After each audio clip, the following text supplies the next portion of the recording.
I'm Jennifer Bilbrey, and this is On Our Minds, a podcast and blog about psychotherapy in Austin, Texas.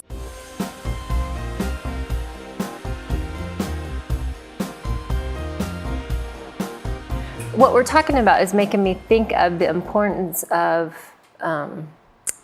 it's a little bit of that John Gottman idea of like building a culture, a culture in the relationship of empathy and connection, like building that culture. Yeah. Which is a positive way of, expressing what we're talking about. Often couples come in and just like you said, what they want to do is point fingers and talk about the problems, the negative stuff. Mm-hmm. When what might really help is building up the culture and the connection. And so I wanted to hear from you and hear you talk about like how do you walk couples through, how do you build that culture of connection? Well, I think it's, maybe the first several sessions, we may need to spend some time, kind of hearing each person's grievances and complaints. Right. But they need that space. Maybe, I wonder if you'd agree with this, that in the first several sessions we can be a referee. Right? Yeah. Yeah. But as we work together and maybe kind of sometimes as people are able to express their complaints and grievances, that kind of helps them calm down. Yeah. They start to feel heard. It is true. And so I might say something like, you've come in with these various conflicts and problems. And I'm wondering actually if doing some deeper work around connection, around understanding your communication cycle, if that might help you build that stronger relationship that can withstand, the daily stressors and conflicts of life. Yeah. So I kind of present it that way. And, and I'll say, and as part of that, it would be important for us to start to look at, how these patterns developed for each of you in your own families. And how maybe things that we've learned early on, we might be replaying and repeating in our adult relationships. And I'll even say we all do that, right? I might even say, I certainly do that in my relationships. Yeah. And we might replay these patterns unconsciously without awareness until we start to bring some awareness to it.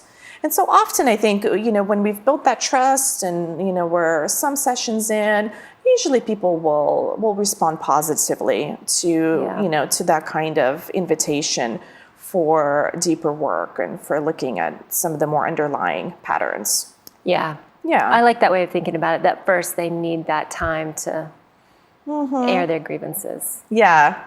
And I might even, something of sort of as I've evolved and, as a therapist in my work, is I might even start to help them see patterns. I might say, in the previous session, we talked about, how the two of you split up household chores and how that creates conflict.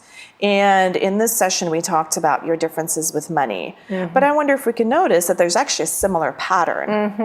The content, these topics are different, but the way that the two of you relate around them maybe has a similar pattern. Yeah. That one of you maybe is more over-functioning in this area or, sort of has a lot of plans, a lot of ideas, and maybe the other person feels unheard and tends to withdraw. Yeah. I love that. I love the overfunctioning and underfunctioning. So could you talk about that a little bit? Because it just happens with so many people, so many clients. It happens with so many clients. And one of the things I've noticed that is an important kind of factor and pattern there is birth order. Oh, really? Yeah. Okay, so the older you are, the more you overfunction? Is that the idea? Okay, that makes sense. And sometimes we see these because you had to be responsible. You had to be responsible. Right, okay. So I myself am the oldest of 5 kids. Okay, not surprising. Yeah. So I know overfunctioning well. Very well. Right? And so as the oldest of 5, being put in the position of responsibility for my younger siblings, I'm aware that that's a position I might take in a relationship. Yeah. And if I'm in a relationship with someone who, say, is an only child or, was younger or even the youngest, that my overfunctioning would invite them to underfunction. Yes. Because that is more of a familiar role for them. Yes. And of course, their underfunctioning then invites me to do more overfunctioning. So that's kind of one of those feedback loops that we can start to develop. Yeah. I think it's so helpful to know those things for me because once it's given a vocabulary word, it's like, oh, this is a thing that lots of other people like. it's such a thing that they have this concept for it and a big fancy word for it. So lots and lots of people do it, not just me. Lots and lots of people do it. And I think just to really normalize that for our individual clients, our couples clients, that, you know, there's a great quote that we're all more human than otherwise. Oh. Yeah. I like it. It took me a second. I like it. Yeah. And that being human, we're going to relate to each other more so than not, or we'll see ourselves in other people's behaviors, you know, thoughts, feelings. That really, it's the human condition, so to speak. What do you think? This is kind of off topic. Yeah. But what do you think about the idea that if we normalize too much or too soon, that it can lead to people feeling not special? That we all kind of want to feel special, and so if as therapists we do that too soon, when the relationship isn't really established, people might have the idea that we don't think they're very special. You know, I struggle with whether I believe that or not. I don't know. That's an interesting concept. Yeah. Because for me, normalization is so helpful. Oh, I'm not crazy. I agree with you. Yeah. And it's helpful for you too. Yes, and you said the word crazy. I mean, I imagine we can count many times over how many clients come into therapy and say, am I crazy? You know, I'm feeling this way, I'm thinking this way, I'm acting this way. This must be crazy. Right. Or my husband's crazy or my wife is crazy, you know? Yeah. So I'm sort of, I think, finding that a lot of what we do by normalizing it actually helps people feel less crazy and, you know, more like I'm a human going through this very human struggle. Yeah. But I think it's something maybe you're saying about the idea of feeling special. And I'm wondering if maybe the way we communicate to clients that they're special is the way that we treat them. Oh, I like that idea. Yeah. So that we can do both in tandem, you're saying. Yeah. We can normalize their experience, but we can also, you know, through a process of being attuned, of listening, validating, empathizing, you know, convey to them that what they have to say is important. Yeah, you matter to me. You matter to me. Yeah, you matter to me. I value you. You know, as I get to know you, I care about you and your problems. I truly want to help you. I think all of those kind of things we communicate again, I think largely in nonverbal ways. Okay. Through that attunement, the eye contact and the... Attunement, eye contact, you know, how we sit, ways that we might really kind of pick up on, you know, not just what they're saying, but, you know, how they are in their body, you know, how they are in our offices, you know, maybe just even asking, are you feeling comfortable here? You know, I'm noticing perhaps maybe you seem a bit nervous or tense. You know, is there something happening that we could talk about? Yeah. So I think through that process, picking up on that stuff, that we're saying it's not just the words you say, but it is your body language also that's important to me. And that I want to, you know, to attune to that. Great. Katrina, what aren't we talking about that you wanted to talk about? I'm looking at my notes and I'm thinking that we've covered a lot of it. We've covered a lot, What else did we talk about that you want to... You know, I think an important topic that kind of comes up to me, you know, for me as we talk about childhood experiences and past traumatic events and kind of how they show up in our lives. And I imagine you hear this from clients too, that people might often say, well, I don't see the value in talking about the past.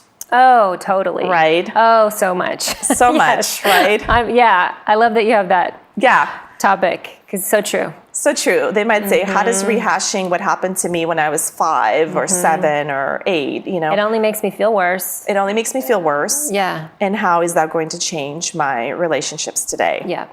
Yeah. So Big one. Big one. Big one. Yeah.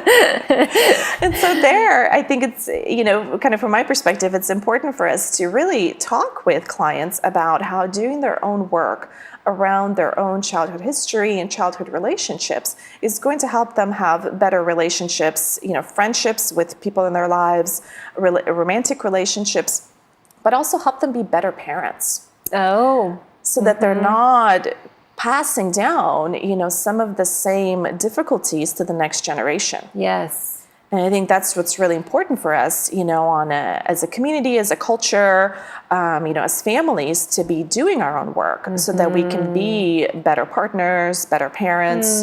That idea that you could change this cycle. That you can change the cycle. That if you and I worked on it together, things might be very different for your kids, which means different for their kids. Yeah. Yeah. Yeah. So, for example, let's take, an example of someone, and we talked about this earlier. Say someone who comes in and says, well, my parents never hit me, or it wasn't that bad. Yeah. They were good enough. They did this and that. And so in some sense, that person is a bit disconnected from the impact of their parents' behavior on them.